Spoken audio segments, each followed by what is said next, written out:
नमस्कार दोस्तों, स्वागत है आपका डायनेमिक डीके में daily news with Dinesh Kumar के।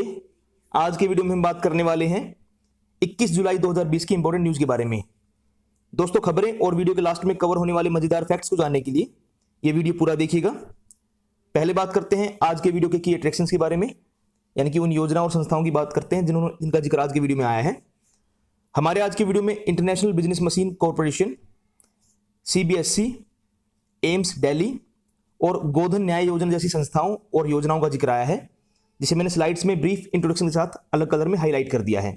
तो आप इनके बारे में जानने के लिए स्लाइड्स को देखिए ध्यान से। चलिए वीडियो शुरू करते हैं। प्रधानमंत्री नरेंद्र मोदी ने कल कहा कि भारत आत्मनिर्भर राष्ट्र बनने के विचार के साथ आगे बढ़ रहा है।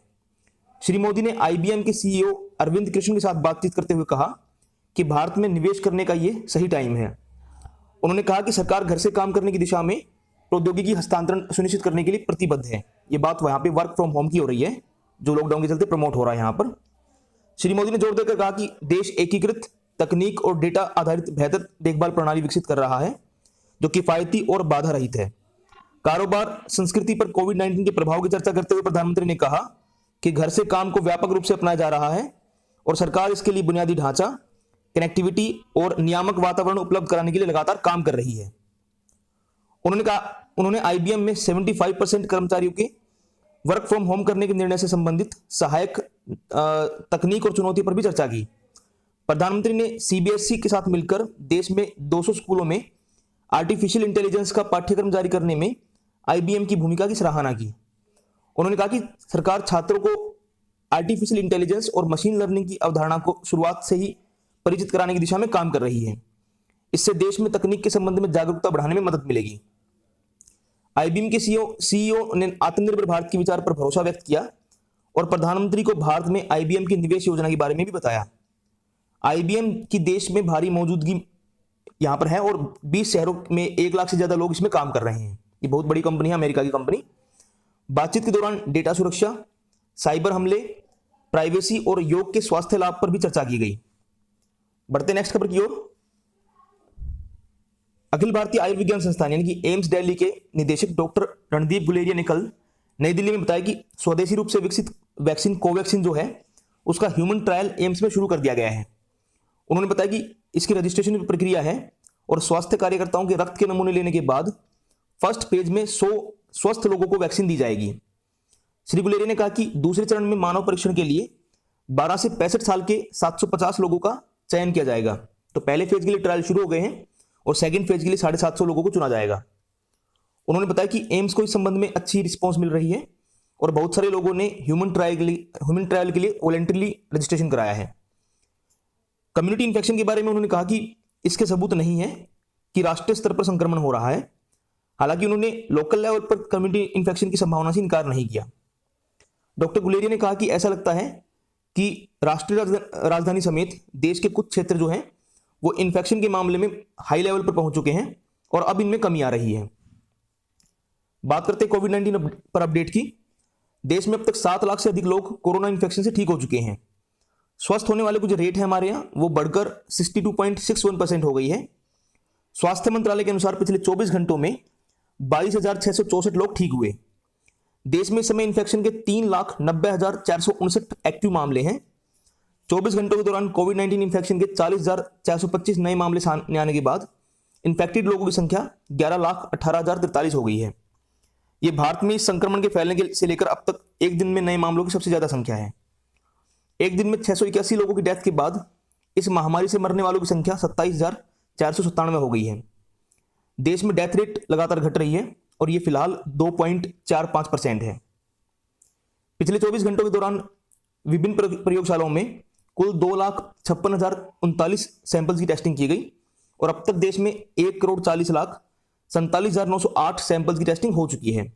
तो ये भी हमारे यहाँ काफी बढ़ रहा दायरा इसका, लगातार रोज सैंपल टेस्ट हो रहे हैं। इस समय देश भर में 1268 जो लेबोरेटरीज हैं वो कोविड-19 के सैंपल्स की टेस्टिंग का काम कर रही हैं। शुरुआत में लेबोरेटरीज काफी कम थी, अब लगातार सरकार ने इनको बढ़ाने की कोशिश की है। इनमें 890 गवर्नमेंट लैब हैं और 378 जो लैब हैं वो प्राइवेट लैब हैं।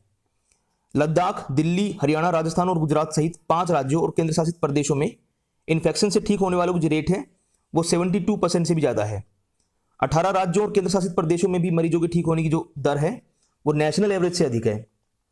स्वस्थ होने वाले मरीजों की संख्या के आधार पर महाराष्ट्र पहले नंबर पर है, तमिलनाडु उसके बाद और दिल्ली तीसरे स्थान पर है। बढ़ते नेक्स्ट खबर की ओर। उपभोक्ता संरक्षण अधिनियम 2019 आज से लागू हो गया। उपभोक्ता मामलों के मंत्री रामविलास पासवान ने कल नई दिल्ली में वीडियो कॉन्फ्रेंस के जरिए संवाददाताओं को बताया कि इस नए अधिनियम से उपभोक्ता सशक्त होगा और इस अधिनियम में विभिन्न नियमों और प्रावधानों के जरिए उसके अधिकार सुरक्षित होंगे। तो कंज्यूमर प्रोटेक्शन एक्ट है जिसको नया लाया गया था, जो आज से लागू हो रहा है। इस अधिनियम में उपभोक्ता संरक्षण परिषद, उपभोक्ता विवाद निपटारा आयोग, मध्यस्थता, उत्पाद जिम्मेदारी और उत्पादक या विक्रेता द्वारा गलत या मिलावटी उत्पाद बेचने पर पनिशमेंट का प्रावधान किया गया है। केंद्रीय मंत्री ने कहा कि इस अधिनियम के तहत ई कॉमर्स कंपनी जो हैं उनको बेचे गए उत्पाद को वापस लेने, बदलने, उनकी गारंटी, वारंटी और पैसे वापस लेने की जानकारी देनी होगी। तो यहां पर ई कॉमर्स कंपनीज की भी एक रिस्पॉन्सिबिलिटी तय की गई है। उन्होंने कहा कि ई कॉमर्स कंपनी को उत्पाद की शिकायत मिलने पर 48 घंटे के भीतर उपभोक्ता को उसकी रिसीवेंस की सूचना देनी होगी और 1 महीने के अंदर उसका निपटारा करना होगा। बढ़ते आगे। केंद्रीय खाद्य प्रसंस्करण मंत्री हरसिमरत सिंह कौर बादल ने कल मिजोरम में पहले मेगा फूड पार्क का वर्चुअली उद्घाटन किया। इस पार्क का जो नाम है वो जोराम मेगा फूड पार्क है।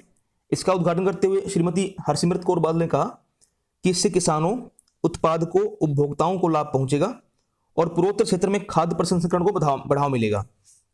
उन्होंने कहा कि इस पार्क से 5,000 लोगों को प्रत्यक्ष और अप्रत्यक्ष रूप से रोजगार उपलब्ध होगा और उसके अलावा करीब 25,000 किसानों को लाभ पहुंचेगा। श्रीमती बादल ने कहा कि इस पार्क से 30 खाद्य प्रसंस्करण इकाइयों में लगभग 250 करोड़ रुपए के अतिरिक्त निवेश का लाभ प्राप्त होगा और लगभग 500 करोड़ रुपए का सालाना कारोबार होगा। बढ़ते आगे। विदेश मंत्री एस जयशंकर ने कहा है कि बहुत से लोग अपनी समस्या के समाधान के लिए भारत का रुख कर रहे हैं।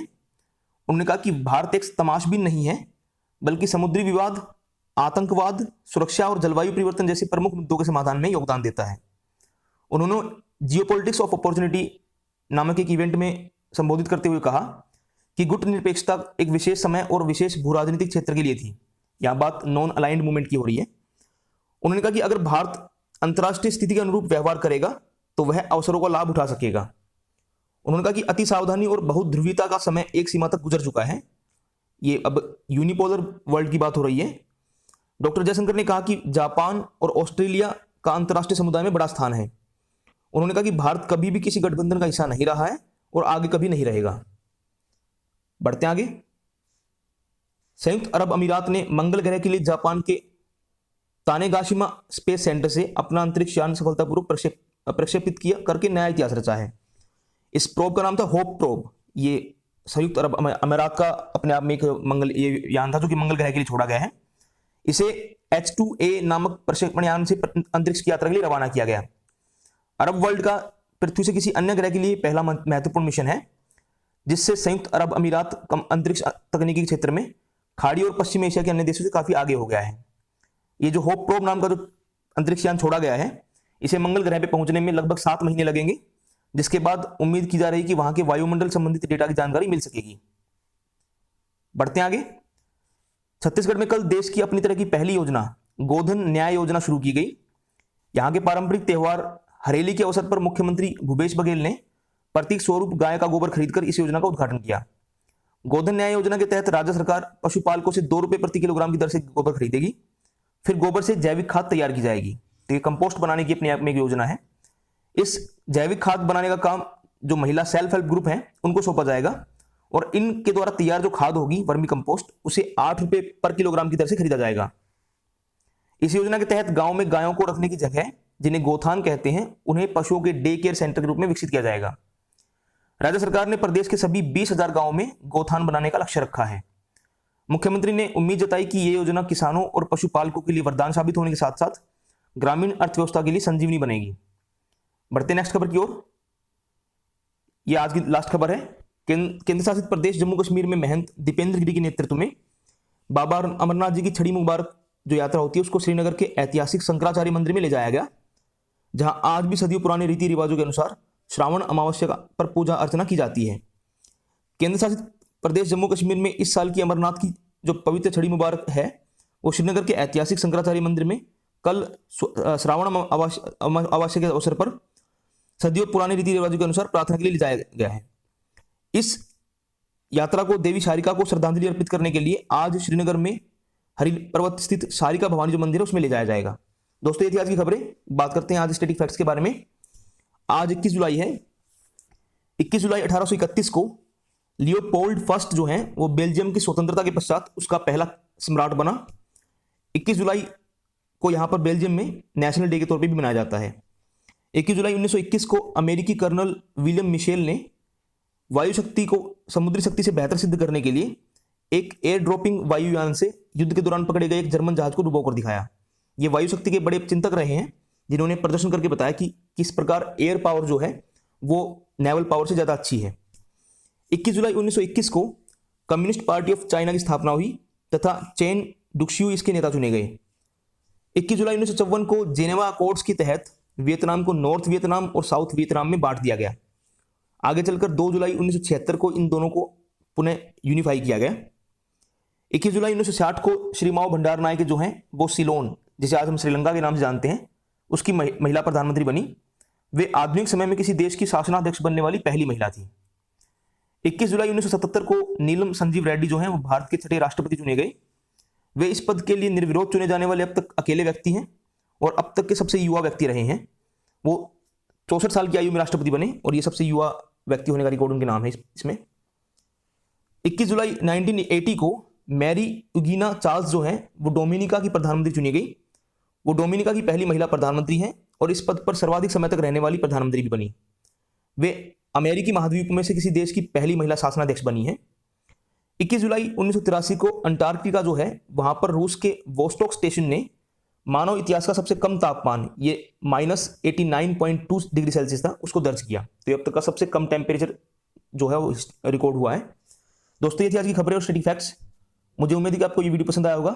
Please like the video, subscribe to my channel, share this video with all your friends and don't forget to press the bell icon. Thank you दोस्तों, बाय।